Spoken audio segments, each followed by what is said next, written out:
Santos. Le damos la bienvenida. Doctor, ¿cómo está? Buenos días. Gracias por su paciencia. Tenemos que cumplir con estas obligaciones. Bien, doctor, vamos al tema. En Venezuela, el fin de semana, España le otorga ya el asilo diplomático a Edmundo González Urrutia, pues señala al menos la oposición en Venezuela como presidente electo. Hay una intervención ahí, entiendo, del expresidente José Luis Rodríguez Zapatero, el expresidente español. Ya se encuentra González Urrutia en Madrid, en España. Ahora, el tema, más allá del asilo diplomático, ¿se debilita la oposición en Venezuela? Doctor Santos, ¿cómo está? Buenos días nuevamente. Enrique, buenos días. Si estuviera en Guayaquil les hubiera hecho caso a todas sus menciones, me dieron hambre solo de escuchárselas. Paréntesis aparte, a ver, lo que acaba de pasar en Venezuela, yo creo que es una mala noticia siempre y cuando se la consolide de tal manera. Me explico. González Urrutia pudo salir es gracias al beneplácito, a que el régimen de Maduro entregó un salvoconducto. Acuérdense ustedes toda la pelea aquí de Jorge Glass con la embajada mexicana, pues eso es exactamente lo que está pasando en Venezuela, por ejemplo, con los 6 asilados que se encuentran en este momento en la embajada argentina y que estaban custodiados por personeros pues de la embajada de Brasil, pero toda vez que Maduro ha subido la eruptiva del conflicto, no solo que ya no tiene relaciones diplomáticas con la Argentina, sino que incluso retiró cualquier concesión para que sean los brasileros los que puedan ser custodios de esta embajada. Les quitó la luz y están asediados en este momento sin que pueda entrar ni salir nadie. Literalmente esa es la situación en este momento con estas personas que son, ha sido parte del eje del grupo de María Corina Machado. ¿Qué pasa entonces con Edmundo González Urrutia? Y solo para dejarlo muy claro, ¿no? Yeah. Este es un señor de 75 años que nadie lo vio venir y que todo el mundo sabe que la oposición se consolida a través de la figura de María Corina, pero el que ganó y se logró probar con más del 70% de las actas fue Edmundo González Urrutia, que este es el candidato, repetimos todos, que fue el que se pudo inscribir y que todo el opositor sabe que él básicamente representa a María Corina Machado. Bueno, a este señor se le permitió que entre al hemiciclo de la Embajada de España y fue el gobierno, el régimen de Maduro, el que sí le entrega un salvoconducto para que se vaya a España. ¿Por qué va a pasar eso? Pues porque evidentemente lo que yo quiero es cortar esa cabeza, con eso una eruptiva del conflicto. Imaginémonos, Enrique, lo que hubiera sido si se arrestaba a Edmundo González Urrutia, estábamos ante un mártir. Pero si el señor se va, pues pasa a ser otro Guaidó. Pasa a ser otra figura que queda en el destierro y que un poco ya no está aquí para poder liderar o para poder comandar nada. Ahora, y aquí es donde termino esta respuesta, que todo dependerá, porque estamos claros que si bien está en la clandestinidad, la solvencia que tiene la señora María Corina Machado es una de las políticas más aplomadas y más envidiables que yo creo que existen hoy día en Latinoamérica y en la humanidad. Por eso ha sido ya nominada como para premio Nobel. Bueno, González Urrutia está en su tercera edad, está cansado y él no tiene esa energía. Pero dependerá si es que desde España el señor empieza a recopilar y a generar una presión suficiente para que el momentum siga, o de lo contrario, repito, en este será un round ganado por Maduro. Correcto. Sí, si lo llevamos al término boxístico o pugilístico, sí, efectivamente es un round ganado por el presidente Nicolás Maduro. Pero en este sentido, doctor, le preguntaba, ¿y la oposición se debilita? Porque entiendo que a medida que transcurren los días y las horas, ya no hay, al menos es mi percepción, ese fervor como cuando se produjo en el mes de las elecciones, las últimas en Venezuela.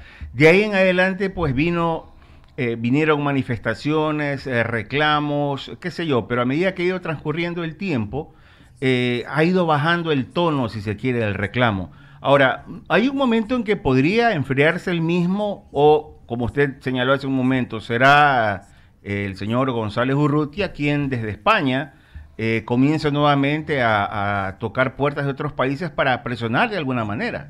¿Cuál es su criterio al respecto, doctor?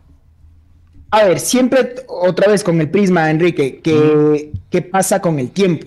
Maduro necesita ganar tiempo, por supuesto que sí, porque necesita, de acuerdo a esta tesis que la comparto, bajar un poco las aguas y que ser noticia del día de mañana. Necesita, está tan desesperado de cambiar la retórica y está tan desesperado de tener alianzas, porque en Latinoamérica ya no le queda a nadie. Literalmente es la isla de Cuba y Nicaragua, y entonces con esos amigos mejor para qué enemigos.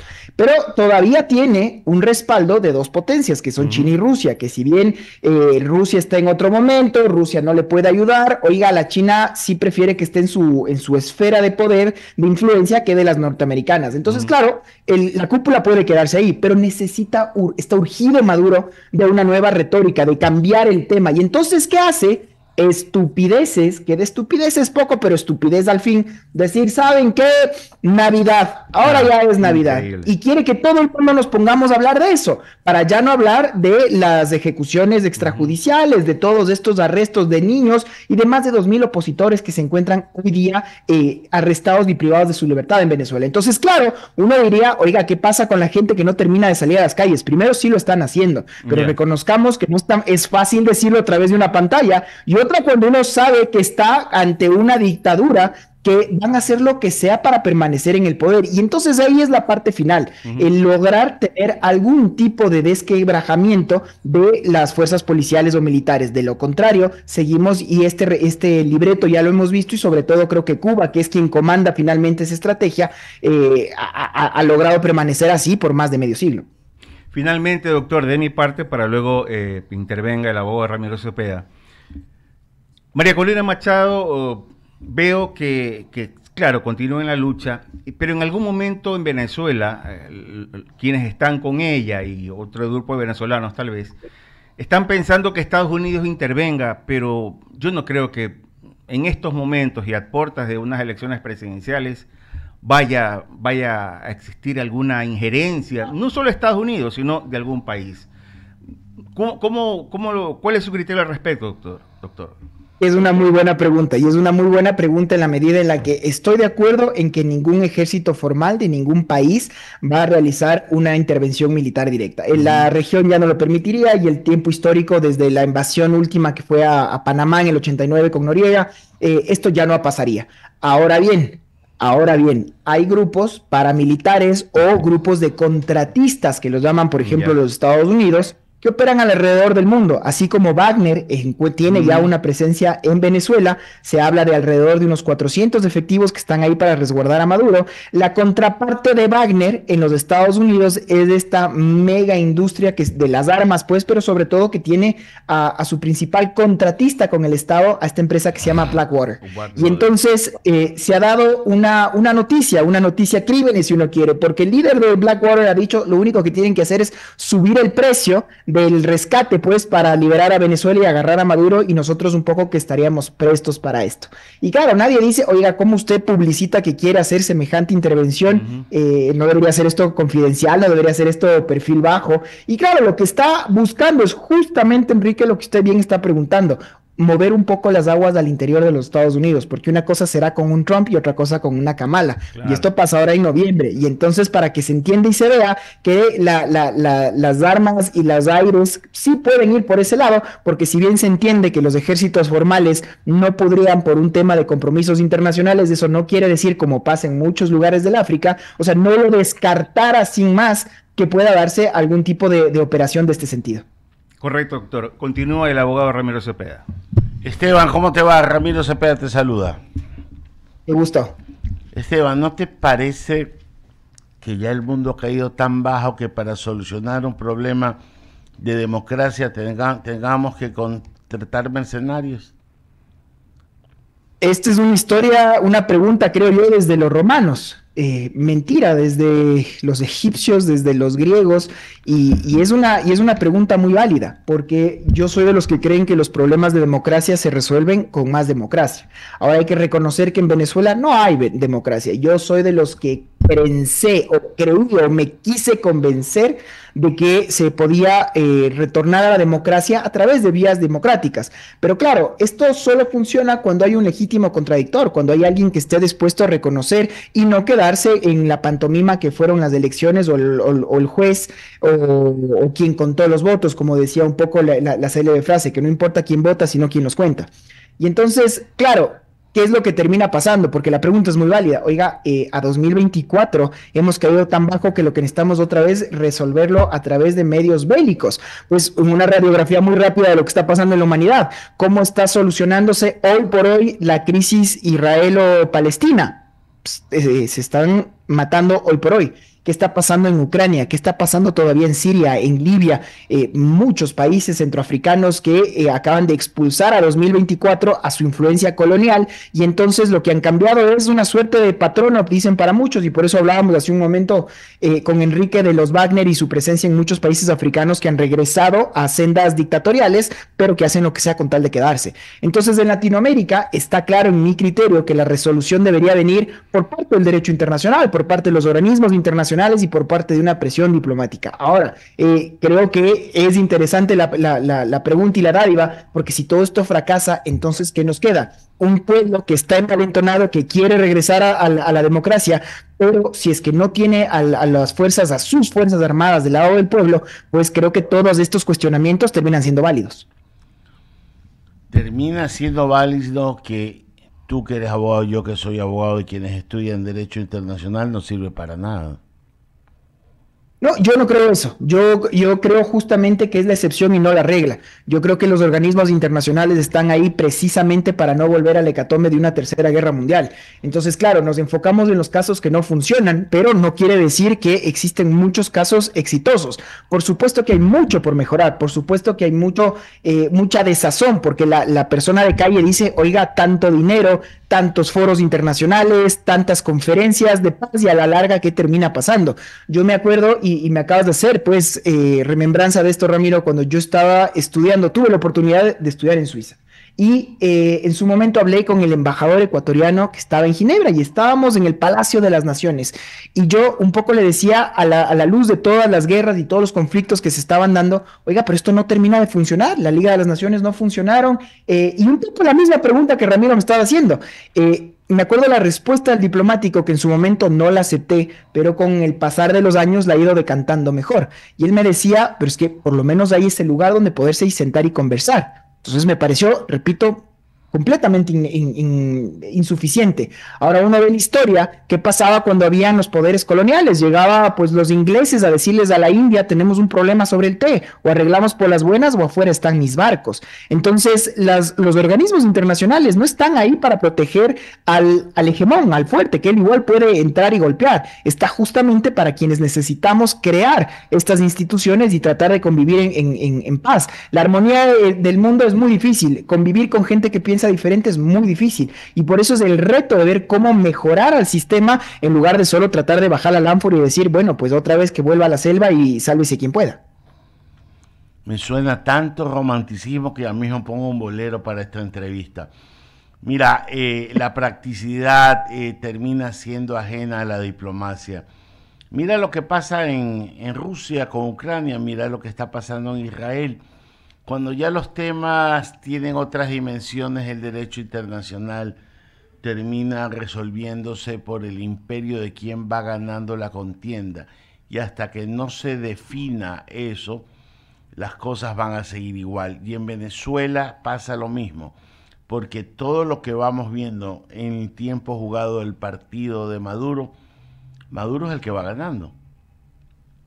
A ver, o mejor dicho, va perdiendo la democracia. Bueno, aterricemos en Realpolitik, porque entiendo perfectamente que muchas personas dirían, este idealismo no queremos, y paso, repito, a la Realpolitik a citar a un Maquiavelo que decía que Es mucho mejor ser temido que ser amado, porque a quien temes no le traicionas, a quien amas sí, y que sobre todo la política no tiene ninguna relación con la moral, porque lo único que importa es cómo permanecer, como el príncipe hablaba en su obra, cómo permanecer en el poder. Entonces, por supuesto, si uno dice, oiga, ¿qué es lo que está pasando en este momento en Rusia? Sí, y por qué hay muchos conflictos, lo mencioné varias veces, hoy día, por ejemplo, en el África, que la gente ni siquiera regresa a ver. Hay temas raciales, hay temas todavía históricos, hay temas, yo creo que esto sería una conversación en sí misma de mucho tiempo. Ahora, no puedo dejar de reconocer, por ejemplo, que el continente latinoamericano, que el sudeste asiático, que hace algunas décadas pasaron de ser Vietnam a ser ahora potencias mundiales. Una Corea del Sur que recién estuve con diplomáticos de esa delegación, que conmemorábamos los 65 años de relación amistosa entre los dos países. Hace 65 años, el Ecuador envió un contingente de arroz, de granos de arroz, porque se estaban muriendo de hambre.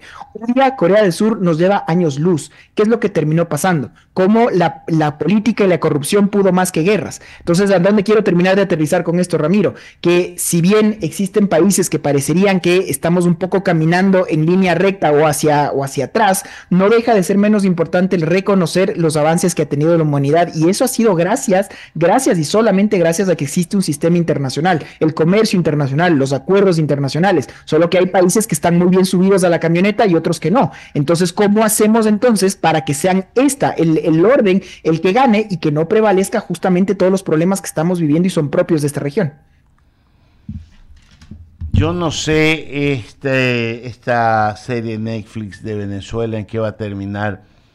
Ya para mí, si bien es cierto, hay manifestaciones en las calles que no se conocen por la limitación de la información a la que tenemos acceso, termina siendo que lo que queda es algo que nadie desea, pero que parece que es la única solución: la implosión social en que le diga alto al régimen de Maduro. ¿Tú lo ves así? Sí, lo primero, y me estaba olvidando de una de las últimas herramientas, tal vez de las más importantes que tenemos y no lo teníamos antes, las redes sociales.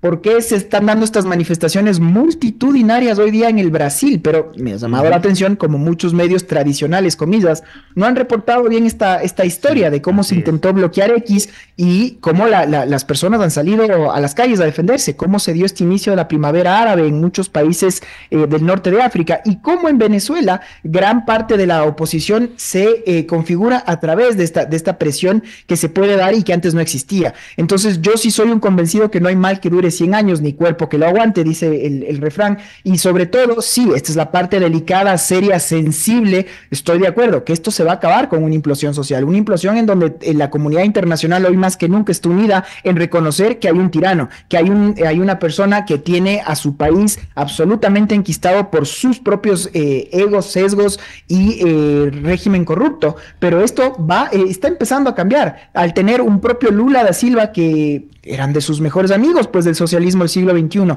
y que hoy por hoy se ha retirado las credenciales para que puedan siquiera estar en Venezuela, o lo propio con una Colombia de Petro, que le está teniendo muy difícil para seguir gobernando si es que sigue con esa ideología, un Perú con una señora Dilma Duarte que no tiene ningún reconocimiento interno internacional, que es la propia, que también se dice de izquierdas, que salió a decir abiertamente que no puede permitir semejante declaración a lo que pasa en Venezuela. Entonces, está cambiando. Sí, ya son 25 años del chavismo, y por eso es que creo, tal vez esta para nosotros es la conclusión de cuidado, esta frase que tanto odiaba del prohibido olvidar, hoy más que nunca, porque el Ecuador está próximo a entrar nuevamente en una elección. Entonces, fíjense en lo cerca que estuvimos nosotros de tener un gobierno parecido, fíjense en lo cerca de estas personas que siguen creyendo que lo que está en Venezuela y salen y dicen que fue democrático, que es Maduro el que ha ganado y que no ha habido ningún fraude. Ese prohibido olvidar creo que hoy más importante que nunca, porque el Ecuador, los ecuatorianos tenemos la obligación de rescatar a nuestro país, de no ver este influjo de la migración irregular como solo lo malo, sino justamente a tomar nota de lo que nos podría pasar si es que nosotros seguimos escogiendo mal a quienes quieran que nos quieran gobernar.